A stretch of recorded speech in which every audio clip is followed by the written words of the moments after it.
je vous le dis tout de suite, on a un petit peu perdu le contrôle. Petit peu. J'ai un petit peu perdu le contrôle sur cette vidéo, donc voilà, je préviens, je pense qu'on a plus que jamais besoin d'un petit disclaimer pour dire que, ouais, on a un peu perdu le contrôle. Bonjour à toutes et à tous, j'espère que vous allez bien. Je suis très heureuse de vous retrouver aujourd'hui pour une nouvelle vidéo qui ne sera sponsorisée par absolument rien à part moi-même et qui au contraire m'a coûté beaucoup plus d'argent qu'elle ne m'en rapportera jamais et qui va probablement vous en coûter beaucoup aussi, même si encore une fois je décline et la chaîne avec moi, c'est-à-dire moi-même et moi-même, déclinons absolument toute responsabilité en cas d'achat compulsif, de déclaration d'amour au libraire ou de camping devant une bibliothèque municipale. Je pense que vous savez de quoi on va parler. Enfin, de toute façon, vous avez vu le titre, vous avez vu la miniature. Nous allons parler des conseils de lecture d'hiver. D'hiver, D''H-I-V-E-R, parce que c'était des lectures d'hiver tout attachées. Je pense que la vidéo serait encore plus hors de contrôle que celle-ci. Bref, allons-y, lançons-nous. En avant, Guingamp. Donc, comme la dernière fois, je vous ai sélectionné un certain nombre d'ouvrages pour lire cet hiver ou les 15 prochains. Voilà, parce que il se trouve que je lis beaucoup en hiver. Enfin, je lis beaucoup en général, mais en hiver, voilà, en hiver, j'essaie de rentabiliser ma facture d'électricité, voyez-vous, donc je lis, voilà, je lis. Donc, j'ai sélectionné quelques livres pour vous donner envie de lire ou de cambrioler une banque pour pouvoir vous acheter des livres. N'oubliez pas, bien entendu, comme toujours, que vous n'êtes pas obligé d'acheter des livres, même si, on va pas se mentir, ça contribue beaucoup au bonheur personnel, mais vous pouvez aussi les emprunter à la bibliothèque municipale et ça contribuera beaucoup au bonheur personnel des bibliothécaires, qui sont des créatures rares et de bonne aloi que nous aimons de tout notre cœur patate avec les doigts. Mais vous pouvez aussi acheter des livres, ce qui fera le bonheur individuel des libraires, qui sont eux aussi une espèce rare et de bonne aloi et que nous aimons de tout cœur patate avec les doigts. Et je l'ai fait mieux, non? Hein? Ouais. On dirait moins qu'il est au bord de l'infarctus.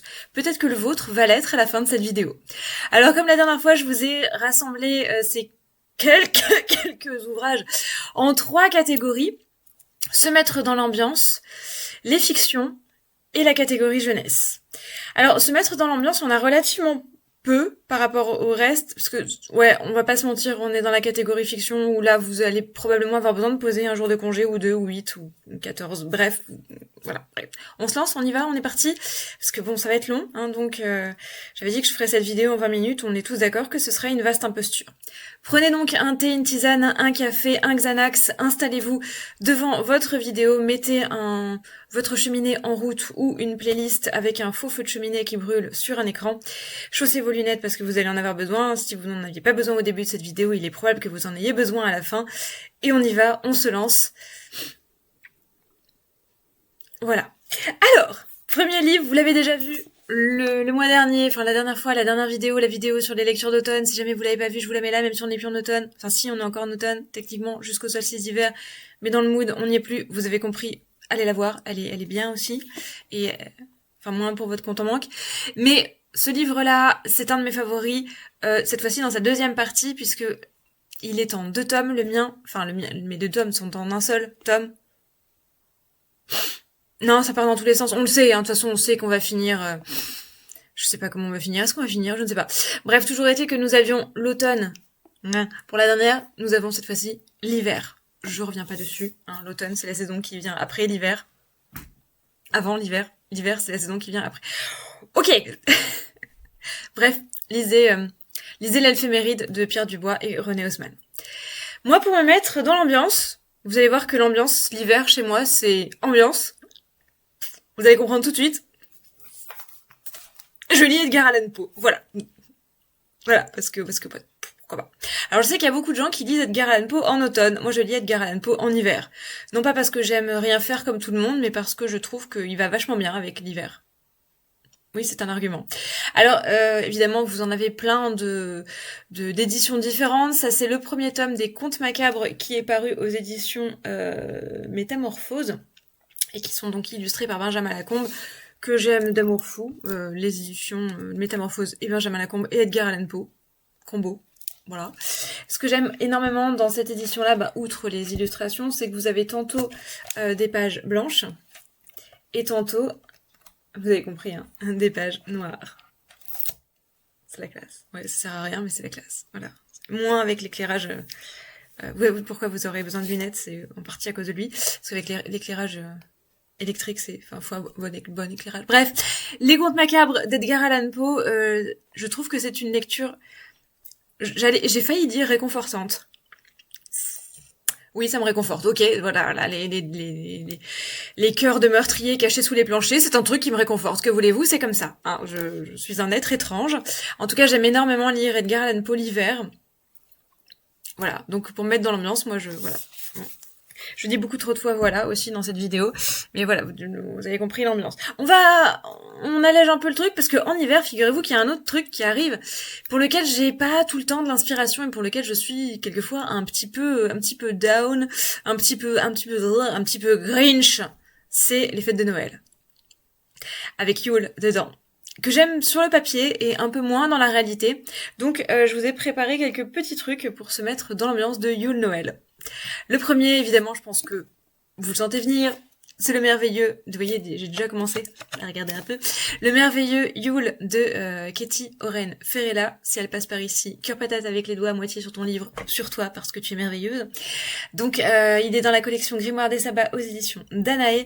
Et regardez-moi ça, voilà, je pense qu'on a de l'inspi. Là, on a de l'inspiration, il y a plein de choses dedans pour fêter le sabbat, pour se donner des idées, des pratiques divinatoires, des pratiques magiques, des plantes, du folklore, des pierres, un bestiaire, des couleurs, un herbier, voilà, plein de choses super intéressantes. Il est vraiment génial, il est plein de magie, il est super joli.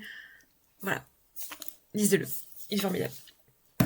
Un autre bouquin qui paye pas de mine, mais que j'aime beaucoup pour m'inspirer en cette période de Noël, c'est celui-ci. Alors celui-là, vous allez pouvoir le trouver d'occasion vraiment pas cher, parce que il est aux éditions Timé Éditions, je crois qu'ils ont mis la clé sous la porte ou quelque chose comme ça.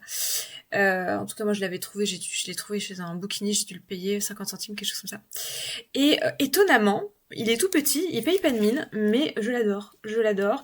Donc il s'appelle Noël aux 1000 visages, anecdotes, légendes et chansons. Et il nous propose donc des anecdotes, des légendes et des chansons. Voilà, parce que quelquefois le titre reflète ce qu'on va trouver dedans.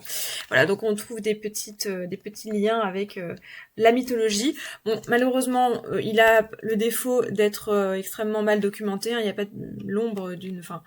il y a une bibliographie qui est excessivement sommaire et qui est composée essentiellement de sites internet, donc c'est pas fou. Mais bon, voilà, ça fait un peu le taf et perso, je l'aime beaucoup. Donc... voilà, je vous le présente.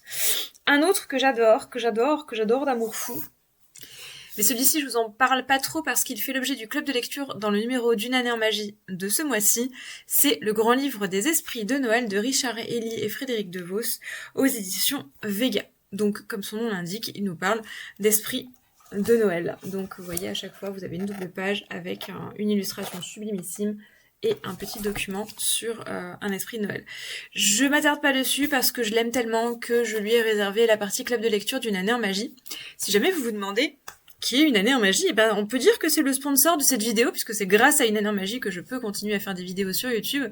C'est un programme que je vous propose tous les mois où je vous fais parvenir un livret d'une centaine de pages et jusqu'à 4 vidéos supplémentaires, encore plus de moi tous les mois, pour vous accompagner au quotidien dans votre pratique magique.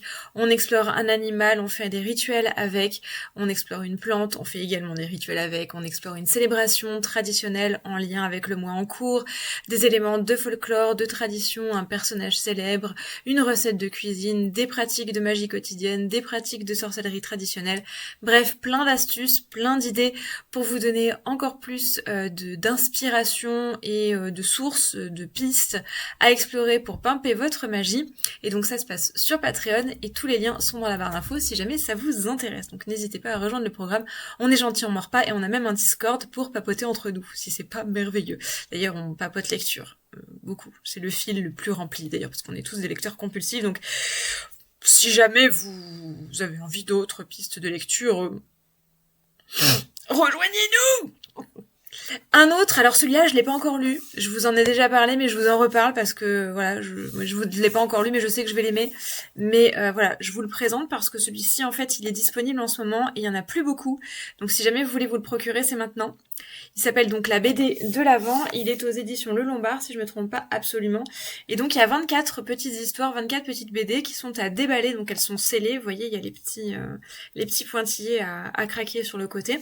Et donc chaque jour, vous avez une petite histoire en BD qui sont donc réalisées par des auteurs et des autrices de BD jeunesse qui ont collaboré dans ce livre-là.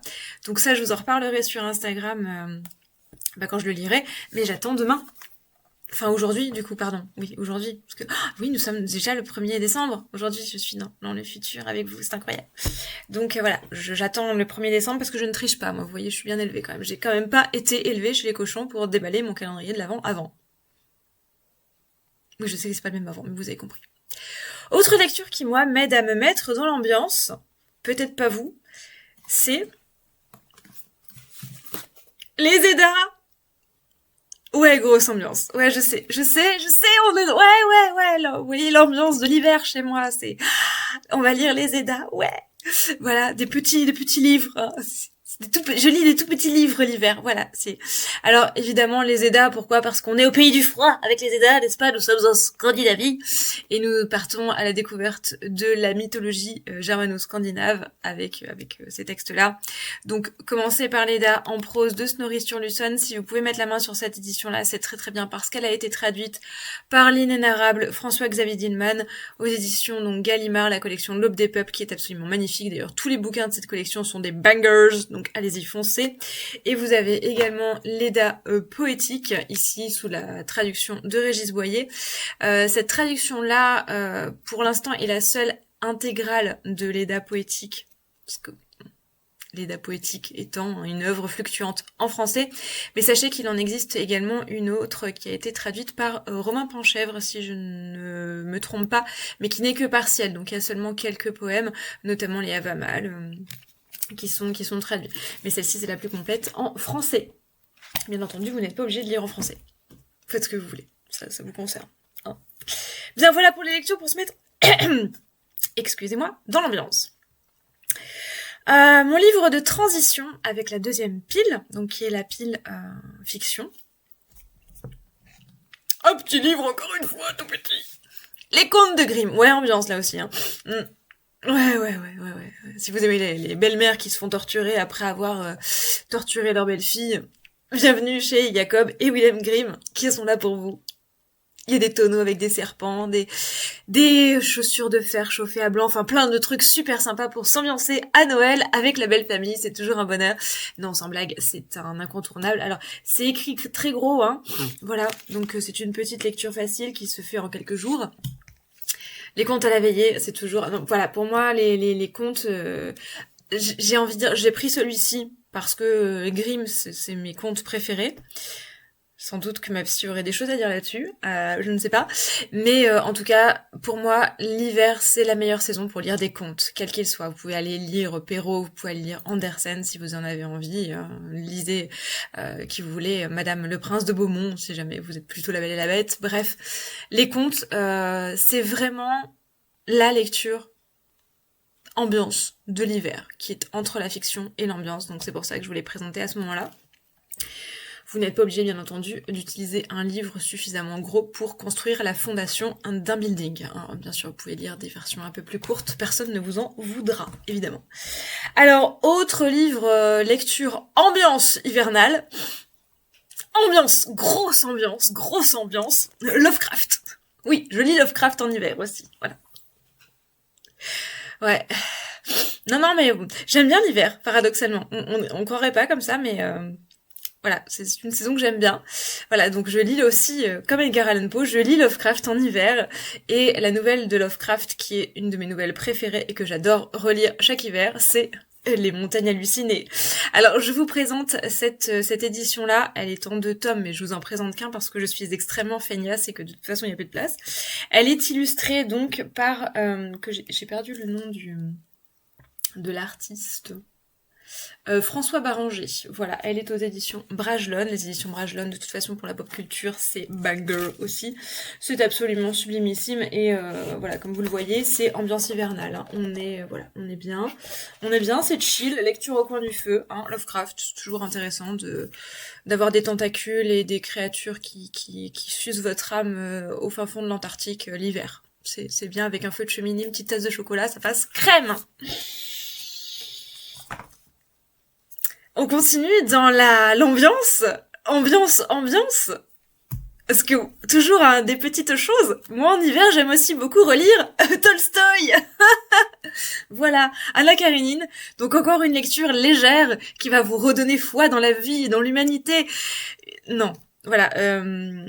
Bon, c'est un grand classique, c'est une merveille évidemment, hein, littérature russe dans ses grandes années.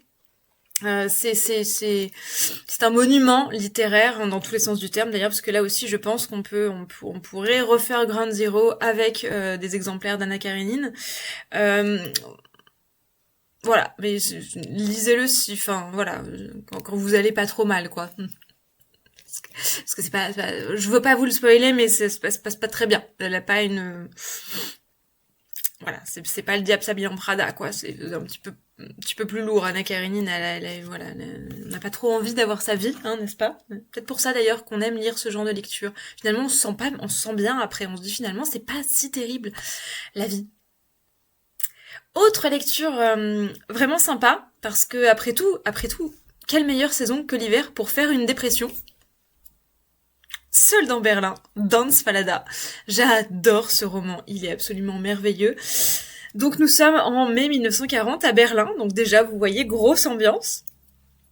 On est bien, voilà, vous sentez qu'on va vous parler d'histoires d'amour et de petits chatons qui gambadent dans un champ de coquelicots.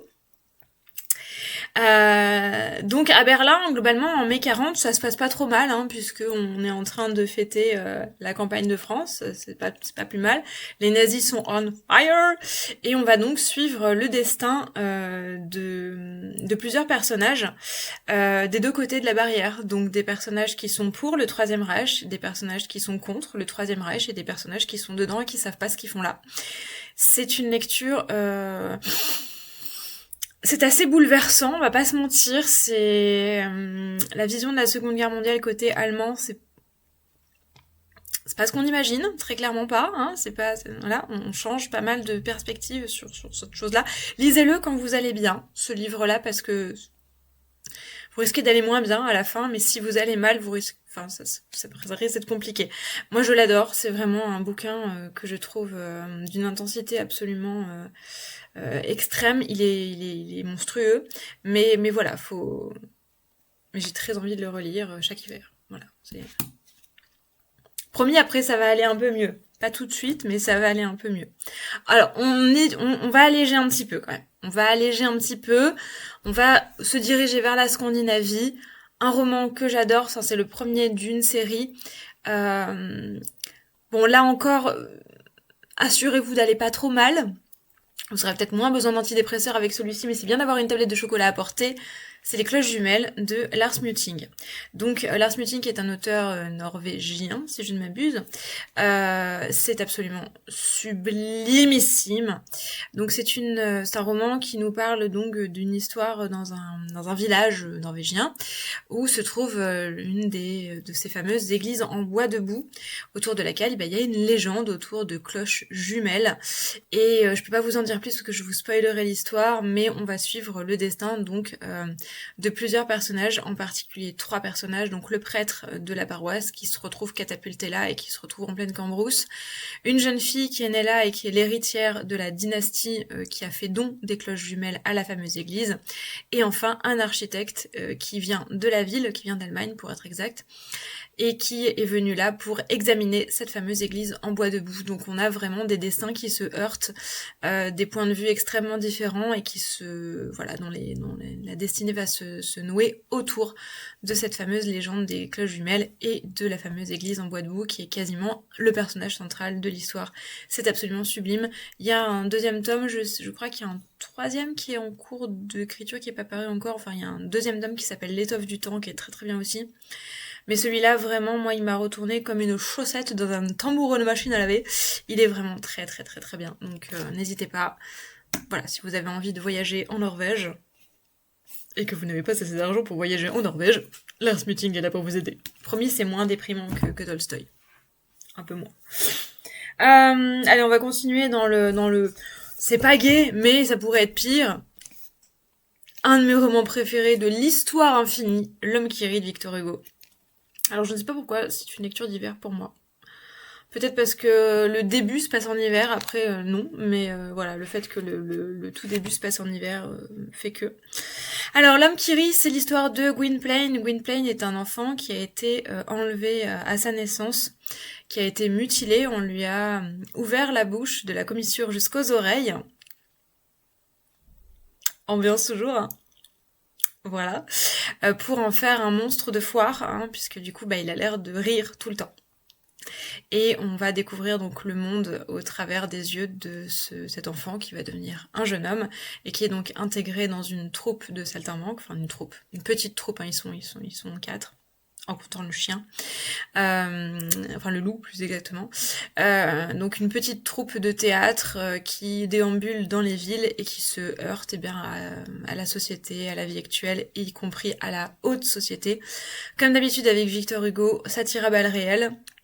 Donc c'est extrêmement bien écrit, c'est excessivement poétique, c'est absolument magnifique. Il y a une énorme réflexion politique sur la France contemporaine de Victor Hugo. On sait qu'il était très engagé politiquement, mais ça passe crème.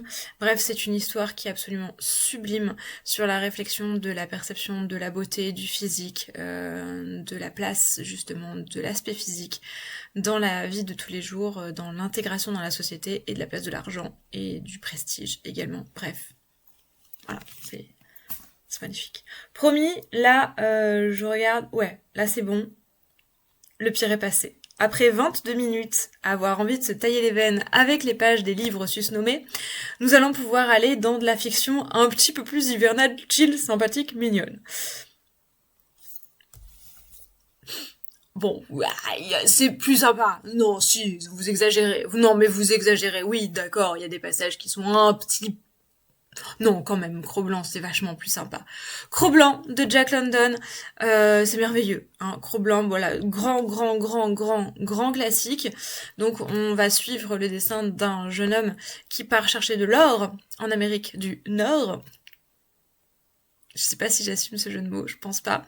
Et qui va donc tomber sur un loup qu'il va appeler Cro-Blanc.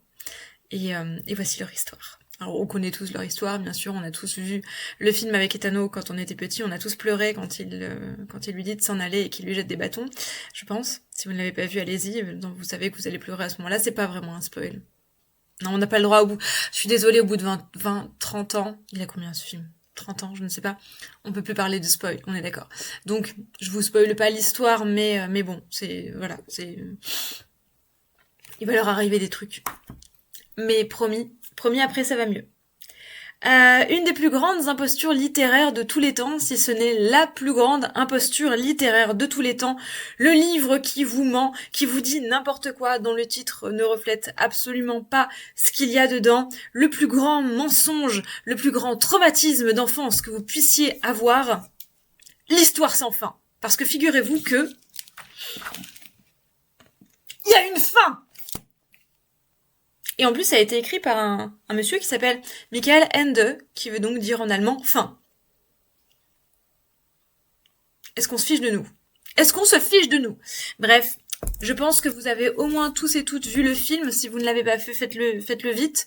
Là aussi, faites-le. Enfin, prenez quand même une tablette de chocolat avec vous pour certains passages. Hein.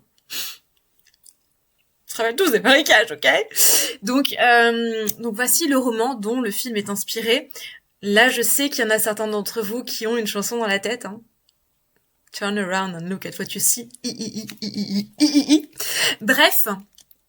Bon, ça maintenant, voilà, même les plus jeunes d'entre vous sont obligés de connaître cette chanson. Vous avez vu Stranger Things, vous ne vivez pas dans une grotte, donc voilà, l'histoire sans fin, grand classique là encore. Techniquement lecture jeunesse, mais qui se lit extrêmement bien quand on est adulte, probablement extrêmement mieux quand on est adulte. Donc ici se trouve donc non seulement la partie dont est inspiré le film, sachant que le premier film de l'histoire sans fin n'est inspiré que de la moitié de ce livre-là, et la seconde moitié a inspiré dans une certaine mesure l'histoire sans fin 2, mais qui est un ratage cinématographique assez velu. Donc lisez plutôt le bouquin plutôt que de voir le film. C'est assez merveilleux.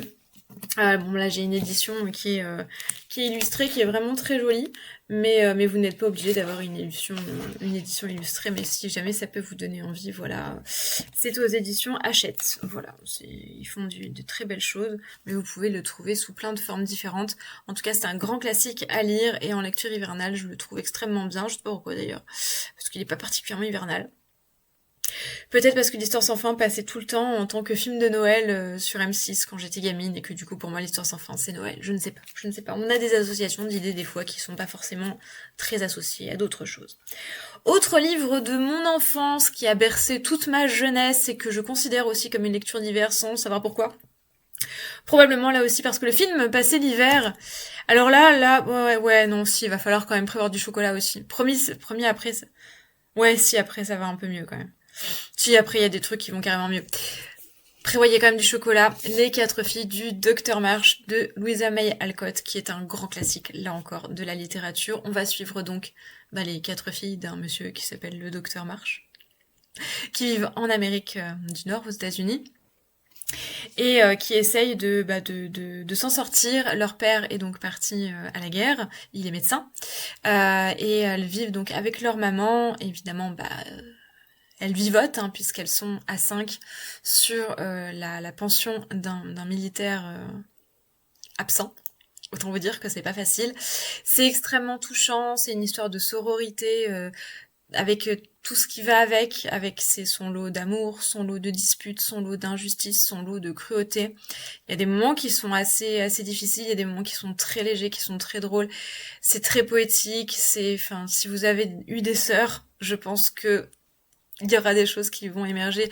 Bien sûr, c'est très puritain, c'est très bonne conduite, etc. Faut le remettre dans son contexte d'écriture, bien entendu. Mais perso, c'est un livre que j'adore, que j'aime énormément. Et je l'associe à une lecture d'hiver, probablement parce que mon passage préféré de ce livre-là, c'est l'épisode du patin à glace. Voilà, donc je pense que c'est pour ça que je l'associe à l'hiver, en plus du fait que le film, le premier j'entends, celui avec Winona Ryder, What Else, a été diffusé souvent l'hiver. Alors là encore, c'est une très jolie édition. C'est la collection Cranford. Je ne sais plus quelle boîte fait ça. C'était chez le marchand de journaux. J'en ai plusieurs éditions parce que les livres que j'aime beaucoup, je les ai quelquefois en plusieurs éditions. Et celui-là, c'est le cas. Je dois l'avoir en 2 ou 3 éditions différentes. Bref, je sais plus quelle branche fait ça. Bref, ouais. Non, mais apparemment, il n'y a pas d'autres branches. Donc voilà, édition Cranford Collection. Voilà, très joli. Mais là encore, vous pouvez le trouver sous toutes ses formes. Promis, on va alléger un petit peu. Promis. On va aller jusque Alors on va prendre encore un tout petit peu lourd, mais vraiment, vraiment chouette. Une saga en 3 tomes, je vous présente que le premier. Celui-là aussi, je vous en ai parlé dans Une année en magie, il a fait l'objet d'un club de lecture. C'est L'ours et le rossignol de Catherine Arden. Donc c'est une saga qui s'appelle... je me rappelle plus le nom de la saga, c'est La sorcière... je ne sais plus. Je me souviens plus. Quelle honte, quel scandale. Non, je sais pas, elle l'a même pas noté. Oh, mais c'est... Oh, c'est pas bien, Catherine. C'est pas bien. C'est pas bien. Je ne sais plus. Enfin, en tout cas, il y a 3 tomes. Voilà. Rappelez-vous de ça. Ce sera... Voilà, comme d'habitude, toujours. Schlag. Voilà. Schlag et plum pudding, on a l'habitude. La trilogie d'une nuit d'hiver. Voilà. La trilogie d'une nuit d'hiver qui est absolument sublime. J'avoue que j'ai une affection très particulière pour ce premier tome parce que, alors, toute l'intrigue se passe en Russie, c'est inspiré de faits réels puisque Catherine Arden est historienne spécialisée donc de l'histoire russe. Il y a un petit lexique à la fin avec justement quelques points où elle explique les choix qu'elle a fait, les incohérences qu'il y a. Elle a une très très grande intégrité intellectuelle par rapport à son travail, chose que j'apprécie énormément. D'ailleurs, elle a un compte Instagram sur lequel elle revient de temps en temps sur des choses qu'elle a écrites et qu'elle regrette un peu ou qu'elle voudrait modifier. Donc moi j'adore ce genre de démarche-là. Elle a une écriture qui est absolument délicieuse, c'est merveilleux. Donc on va suivre l'histoire d'une jeune fille de sa naissance jusqu'à son âge adulte qui s'appelle Vassilissa mais qu'on appelle Vassia.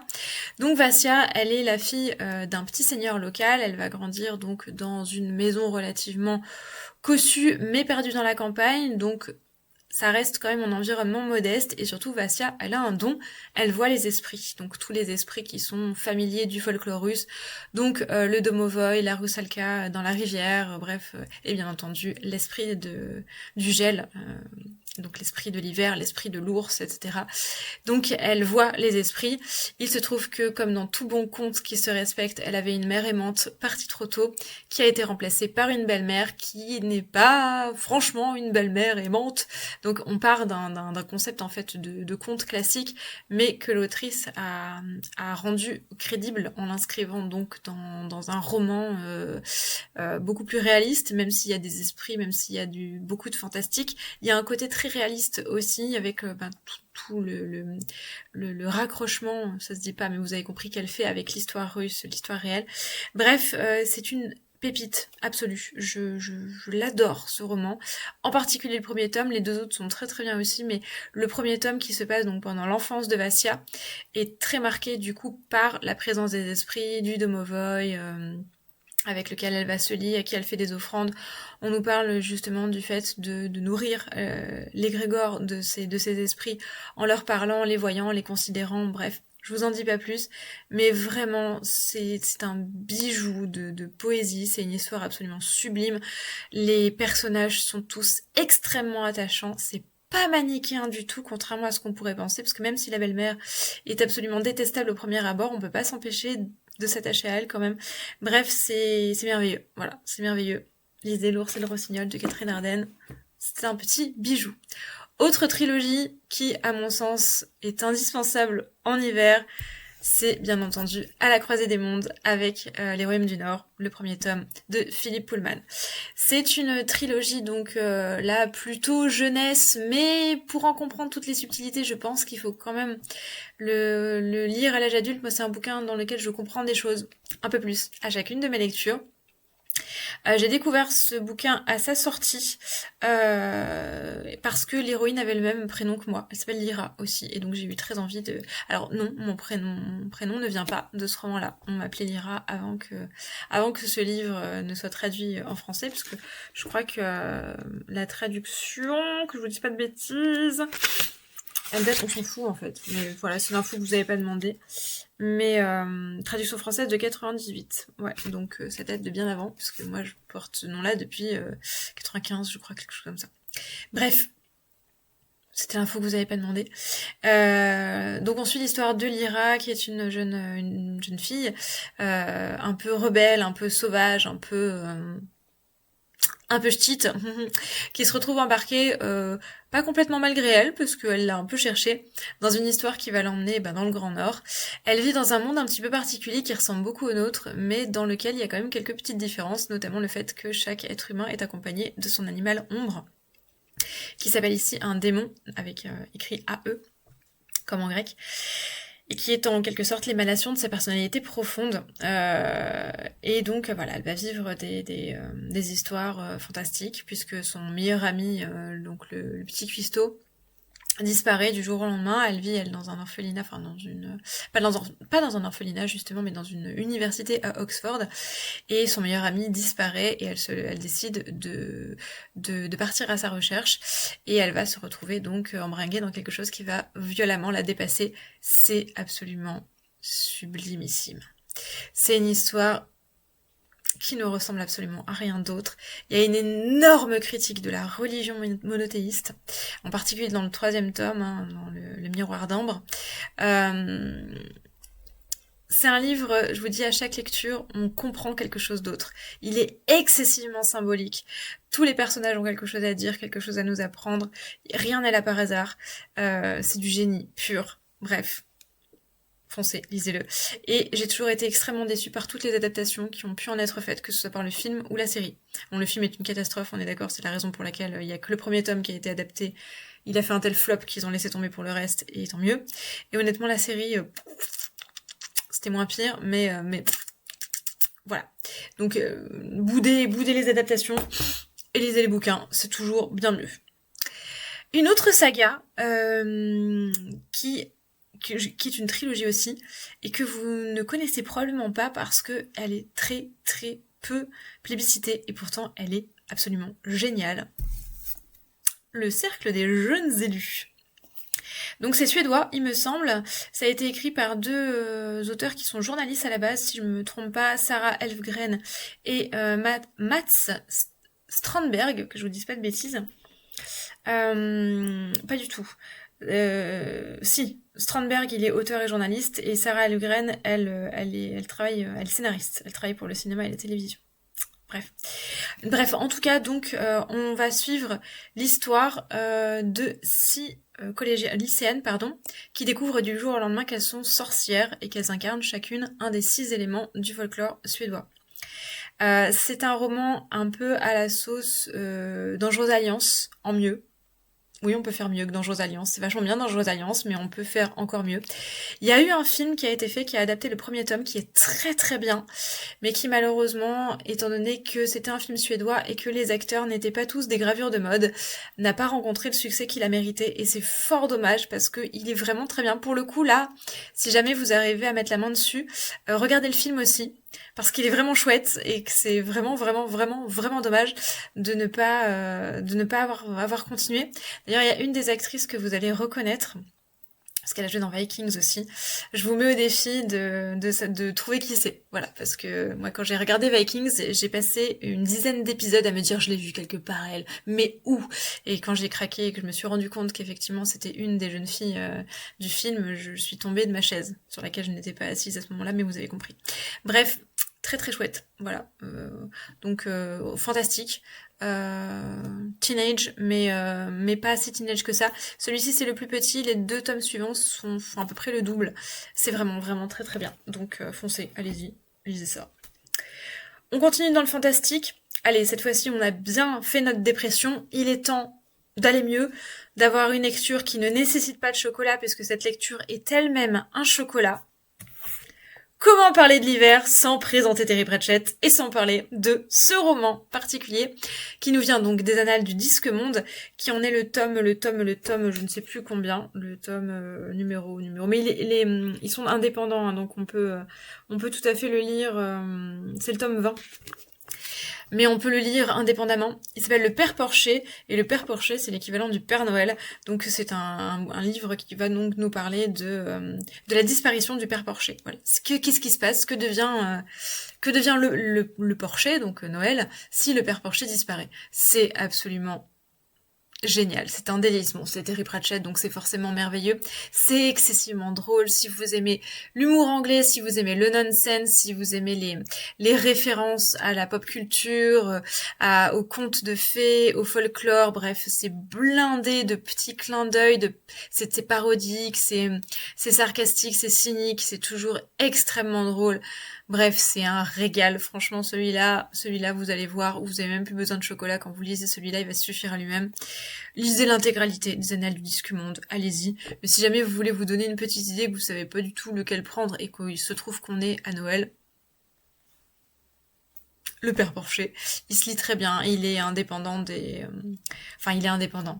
On retrouve certains personnages, notamment la mort et sa fille, sa petite fille adoptive Suzanne, mais vous n'avez pas forcément besoin d'avoir lu les tomes précédents pour l'apprécier à sa juste valeur. Il se déguste n'importe quand, n'importe comment, bref, les Terry Pratchett. Autre lecture qui est un petit bonbon de Noël, d'hiver en général, mais qui peut aussi servir de fondation pour un immeuble de 47 étages. Narnia, bien entendu. Voilà. Darnia, c'est merveilleux, l'hiver, c'est fantastique, c'est fabuleux. C'est beaucoup plus mignon que tout ce qu'on a lu jusqu'à maintenant, même s'il y a quand même des petites thématiques un petit peu dures, hein. On se rappelle d'Edmund, hein. Pas facile. Alors, moi j'ai l'intégrale là qui était sortie à l'occasion du film. Sachez que évidemment, il est composé de 7 livres. Il y en a 7 là-dedans.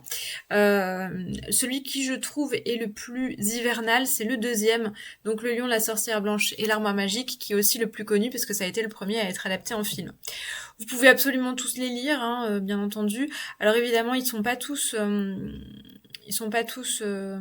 comment dire, hivernaux, mais parce que évidemment le lion, la sorcière blanche et l'armoire magique se passent à Narnia, qui est condamné à un hiver perpétuel.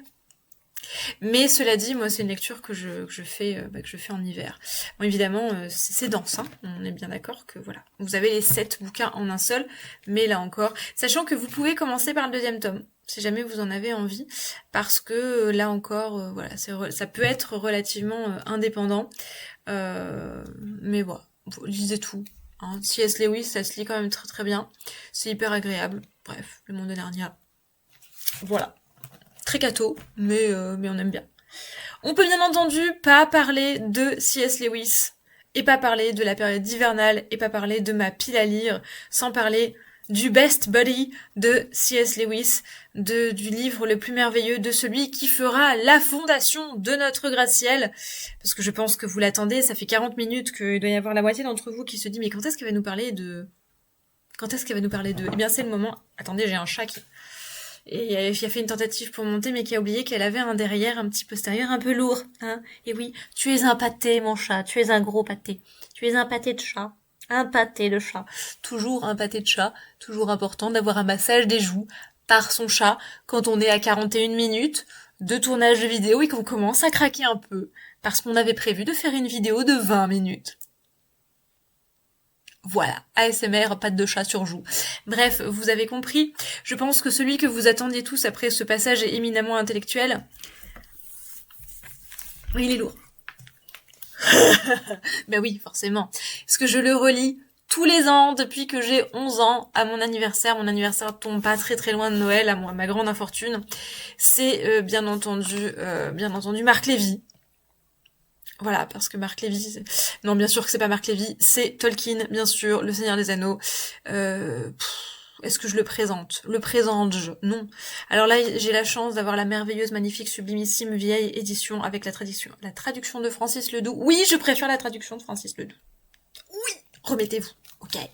C'est sentimental. Donc, qui est illustré par Alan Lee. Mais bon, je vous présente celle-ci parce que c'est la version intégrale. En fait, j'en ai 7 éditions différentes, mais je vais pas présenter le reste parce que j'ai pas assez de place. Mais voilà, bon, hein, on n'explique pas. Hein, s'il y en avait qu'un seul dans tout ce que je vous ai présenté aujourd'hui à retenir, je serais celui-là. De toute façon, de tout. S'il y avait qu'un seul livre à retenir dans l'univers, je serais celui-là. Parce qu'on l'aime d'amour fou. Cui. Bref. Voilà pour la sélection des fictions. Ah non. Enfin si, mais j'ai une transition. Enfin oui, non. Ouais, non, si, non. Non, on va rester dans la fiction parce que ouais, non, je peux pas dire que c'est une transition avec la jeunesse. Je vous ai sélectionné 2 mangas. J'en avais pas mis pour l'automne parce que j'avais pas forcément trouvé de manga qui était pour moi très autonome. Sachant que j'en ai lu énormément l'hiver dernier. Les mangas, c'est un univers dans lequel je suis tombée assez récemment. Et comme j'ai beaucoup bouffé de mangas l'an dernier, pour moi, ce sont des lectures d'hiver. Donc je vous en ai sélectionné 2 qui, je trouve, sont bien hivernaux. Un par le thème, un parce que je l'ai lu en hiver. Et que j'ai pas d'autres arguments. Le thème d'abord, allons-y. Vinland Saga. Si vous ne devez lire qu'une seule œuvre de fiction sur les Vikings, lisez Vinland Saga, oubliez tout le reste, les jeter à la poubelle Vikings et toutes ces abominations sur le même thème, y compris Assassin's Creed Valhalla qui est un très bon jeu vidéo, hein, je ne dis pas le contraire, mais qui historiquement parlant est à se rouler par terre en pleurant des larmes de sang dans une flaque de bave moussante.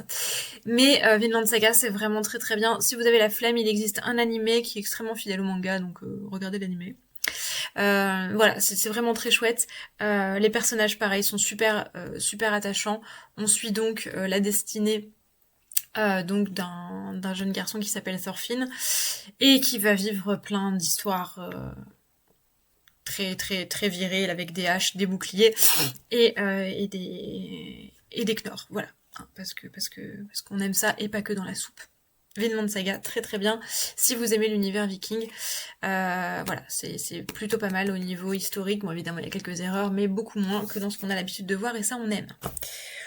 Autre manga que je vous ai sélectionné parce que c'est un de mes préférés et que je l'ai lu l'hiver dernier et je l'ai bouffé vraiment littéralement et je l'aime d'amour fou. Un thème très différent, là aussi j'en ai parlé dans Une année en magie, on avait fait un passage, non pas en club de lecture cette fois, mais en pop culture l'année dernière où je vous avais proposé un rituel qui était adapté justement des rituels qui sont présentés dedans, puisque ça nous parle de sorcellerie.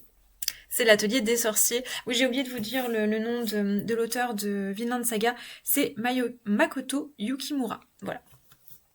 Ici, nous sommes en compagnie de la très talentueuse Kamome Shirahama, si je prononce correctement. Le dessin est absolument magnifique. Le luxe des détails, je vous donne un petit aperçu parce que voilà, c'est une beauté à couper le souffle, vraiment c'est une œuvre d'art. Donc on va suivre l'histoire de Coco qui est une petite fille qui vit dans un monde où il y a des gens normaux et des sorciers et qui se rend compte que il est possible qu'elle puisse être sorcière. Voilà. Elle est fascinée par la magie, elle pensait ne pas avoir le don et elle se rend compte que les choses sont pas aussi simples qu'elle le croyait et qu'en plus la magie elle est belle mais elle est aussi cruelle. Donc elle va être prise sous l'aile d'un magicien, d'un sorcier, qui va venir essayer de l'entraîner, essayer de l'aider. Elle va essayer de sauver sa maman, et en compagnie donc de trois autres jeunes filles, elles sont 4 en tout. Bref, c'est génial. C'est vraiment génial. Les personnages, là encore, sont ultra attachants. Le dessin est très très très très beau. L'histoire est plutôt haletante. C'est très sympa, ça se lit facilement. Enfin, c'est...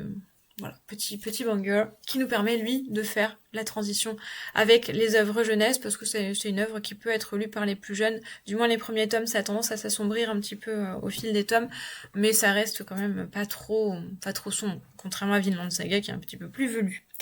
Alors, les œuvres jeunesse, je vous en ai sélectionné que 4. Je disparais, vous voyez, j'ai un super pouvoir, moi aussi. Voilà, je vous en ai sélectionné que 4. Mais voilà, parce que fallait que je m'arrête en fait à un moment. Évidemment, ouais, je triche, j'ai mis Tolkien 2 fois, ouais, parce que je respecte rien du tout. Mais il se trouve que Tolkien a écrit cette petite merveille qui s'appelle Les Lettres du Père Noël, et en fait qui compile les lettres qu'il a écrites et illustrées pour ses propres enfants, quand ses enfants étaient petits. Il faut savoir qu'il leur écrivait donc des lettres en se faisant passer pour le Père Noël pour répondre aux lettres que ses enfants écrivaient au Père Noël. C'est d'une délicatesse, d'une tendresse, d'une poésie qui va vous retourner. C'est absolument génial. On se rend compte de tout le génie de Tolkien, de toute l'imagination dont il a pu faire preuve, de ses talents d'illustrateur aussi, parce que il a mine de rien illustré lui-même les lettres. Elles sont toutes illustrées. On a tendance à l'oublier, mais il était aussi artiste peintre à ses heures. Bref, c'est absolument merveilleux. C'est tendre, c'est mignon. On a envie de faire ça avec nos propres enfants. Moi, j'ai pas d'enfants, mais ça m'avait donné envie de faire ça avec les enfants des autres, du coup. Et de leur écrire des lettres au Père Noël, mais ils sont tous trop vieux maintenant. J'ai pas d'amis qui ont des enfants assez jeunes pour faire ce genre de choses, ou alors ils sont trop jeunes. Bref, faut que je trouve d'autres amis avec des enfants qui ont le bon âge pour que je puisse leur écrire des lettres parce que c'était fun. Bref, c'est absolument superbe, c'est à lire, vraiment c'est à lire, ça va vous replonger en enfance, c'est un petit bijou. Je vous avais présenté le tome concernant l'automne, je ne peux pas faire autrement que vous présenter le tome concernant l'hiver de cette merveilleuse collection des souris des 4 saisons, donc par Jill Barclay. Alors, je crois que l'édition a changé, mais moi j'ai une édition parce que c'est mes bouquins de jeunesse, donc ils sont pas tout jeunes. Mais les illustrations, regardez-moi ça, c'est si beau, c'est si doux. Voilà, c'est un petit conte, ça se lit en 30 secondes. Mais voilà, pour se mettre dans le mood, c'est juste trop mignon. Et ça, les enfants adorent. Et les grands-enfants adorent aussi, donc go. Un livre que j'ai découvert l'année dernière, que j'ai lu en hiver et je trouve qui se prête bien à cette saison, c'est ce livre-là, donc qui s'appelle Léna et le Seigneur des Amanites. Donc il a été écrit par Myriam Daman et Nicolas Digard et illustré par Yulia Sarda. Il est absolument magnifique. Je vous montre un aperçu des illustrations. C'est dans l'esprit un peu d'Ivan Bilibin, des contes russes. On est dans ce genre de folklore-là. Donc c'est peut-être pour ça que je l'ai classé dans les lectures d'hiver ou parce que je l'ai lu en hiver. Il n'est pas particulièrement hivernal pourtant dans son histoire. Mais il est assez magnifique. C'est un petit conte initiatique qui est très très chouette. Donc voilà, n'hésitez pas à puis regarder en plus. Il a du doré, ça rend bien sous le sapin. Il est vraiment vraiment très chouette. Et enfin, le petit dernier, que je triche un peu puisqu'il y a 2 livres en un, c'est la généalogie d'une sorcière, donc qui a été écrit par Sébastien Pérez et illustré par Benjamin Lacombe, donc qui est composé de 2 livres en fait. Pardon. Donc un livre qui est un album qui nous raconte donc l'histoire, là, la petite sorcière. Vous voyez tout de suite pourquoi je l'ai mis dans les lectures d'hiver. Et en fait, cette petite sorcière, donc qui s'appelle Lisbeth, elle découvre un jour chez sa grand-mère, je crois, oui c'est ça, dans le grenier de sa grand-mère, elle découvre un grimoire sur une généalogie de sorcières et il se trouve que du coup le 2e tome c'est le fameux grimoire. Donc je trouve ça vraiment sympa de lire l'histoire et d'avoir à côté le livre qui est pivot de l'histoire qui l'accompagne. Et donc grimoire de sorcières, c'est donc un aperçu de plusieurs sorcières au fil de l'histoire. Donc par exemple ici, je vous en montre qu'une partie parce que on respecte les droits d'auteur. Ça concerne Méduse et à chaque fois donc on a une petite histoire autour de la sorcière et puis quelquefois un petit sortilège qu'elle utilisait. Donc voilà, c'est du folklore, mais c'est vraiment très chouette. Ils sont très beaux et ça fait bien sous le sapin. C'est plutôt sympathique. Et ça met bien dans l'ambiance. Voilà pour les recommandations lecture, c'est intense. Je pensais pas que cette vidéo serait aussi longue. On a dépassé 50 minutes. Ah mon dieu, c'est YouTube qui va pas être d'accord. Bref, si la vidéo vous a plu, n'hésitez pas à lui laisser un j'aime, un commentaire ou la partager autour de vous sur vos réseaux parce que c'est ce qui aide le plus l'algorithme. Et là, croyez-moi qu'avec une vidéo de plus de 50 minutes, on va avoir besoin d'aide pour la diffuser, parce qu'ils aiment pas trop les formats longs sur Toitube. Mais si vous avez envie de soutenir la chaîne, n'hésitez pas à laisser un petit pourboire sur Ko-fi ou à rejoindre également, comme je vous le disais tout à l'heure, le programme Une année en magie sur Patreon pour encore plus de mois, tous les mois. Oui, je m'en lasse pas, je le fais 2 fois maintenant. Voilà. On respecte plus rien. Bref, je suis vraiment désolée pour votre tirelire, mais dites-vous que ça tombe bien, vous pouvez les demander au Père Noël, ça fait moins de dépenses. Allez, vous allez me pardonner sur ce coup-là. Vous aurez le droit de me maudire de nouveau au printemps. Comme d'habitude, on essaye de privilégier les libraires, les bibliothécaires. On leur fait plein de cœurs patates avec les doigts. Et on leur souhaite une belle prospérité en cette période de Noël, pourvu que ça fonctionne bien et que vos commerces fleurissent. Je vous souhaite d'avoir plein de belles lectures cet hiver. Si jamais vous avez vous aussi des envies, des recommandations à partager, l'espace commentaire est là pour ça. On se dit à la semaine prochaine pour une nouvelle vidéo et en attendant, prenez un grand soin de vous, lisez et surtout plus que jamais restez magiques. À très vite, bye!